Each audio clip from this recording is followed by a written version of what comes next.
Right now, I'm going to walk you through an example and methodology of value-based decisions that architects and technical leaders need to make to really get projects going in the right direction. Let's jump into it. So here's an actual example. I'm going to change the details a little bit, but we were working with a pretty substantial program team trying to get something delivered within a certain timeline. There were project constraints, and we had a pretty comprehensive set of requirements. The development team was really pushing to use streaming instead of batch-based jobs. Now, batch-based jobs were kind of the standard within that program, within that team up till that point. And so we entertained the idea of actually moving to streaming. And you could easily say that, oh, streaming is better technology. Let's just use streaming, done and done.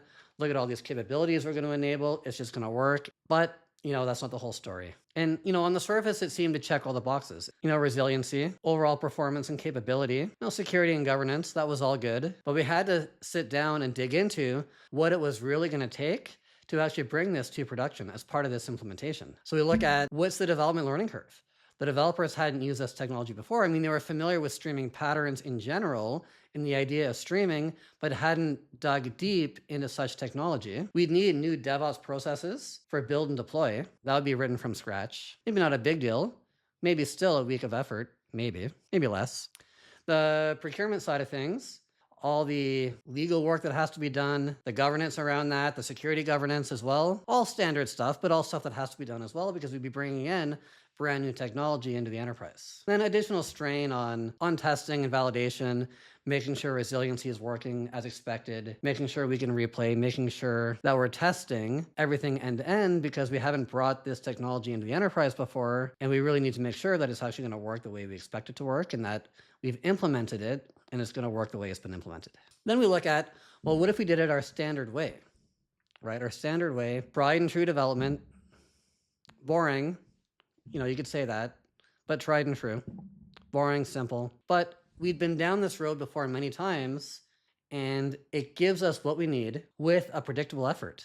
There's a lot of value in that too. Then let's look at the actual benefits of moving to streaming technology. Definitely there's some benefits. So we dissected what those benefits were and how those benefits related to this specific project, but also to the development experience and also to potentially setting a foundation for other projects in the future. And we take all that into consideration. And it's not as if this is just information that an architect or a technology leader is compiling and then making a decision. We're doing this together as a team. So we look at those benefits. The development team really, really wanted this. And this kind of technology is new technology that would really keep them engaged, keep them excited, and you really retain great developers by letting them work on really, really exciting things. And this was really, really interesting technology that hadn't been used in the organization before. And then there's also the foundational piece. You start building this into this current program that can be used as a foundation to enable other capabilities in other programs in the future. Definitely there's value there as well. You can easily make that case. Now, the case that we could not make, unfortunately, was what was the additional value that it brought to the business for this program. We couldn't make a good case of additional value. You could say, well, it's streaming, it's real time, or technically near real time, but we were already getting near real time with our existing pattern. And we were already meeting our SLAs and our business requirements and our non-functional requirements. So we had to contrast that. And then think about the actual project constraints as well. We have a production timeline in 4 months. Using our tried and true pattern, the expected development time, 2 months. And that's because it's tried and true. We know the technology. We've done it before. Predictable effort. All the way. So we asked the question. I asked the question. Based on everything we've described and everything that we need to do to implement this, contrasted with our tried and true pattern, can we implement it this new way within 2 months? Because that's how long it would take to implement our tried and true approach. And we couldn't get that commitment. So that's a big thing. So the next question, are we willing to adjust the project timeline to facilitate this new technology? Hard no. We had the right people on the call, on the meeting. Hard no, we couldn't adjust the timeline. Okay. Expected. Are we willing to accept the risk that, we'll have a program or project overrun.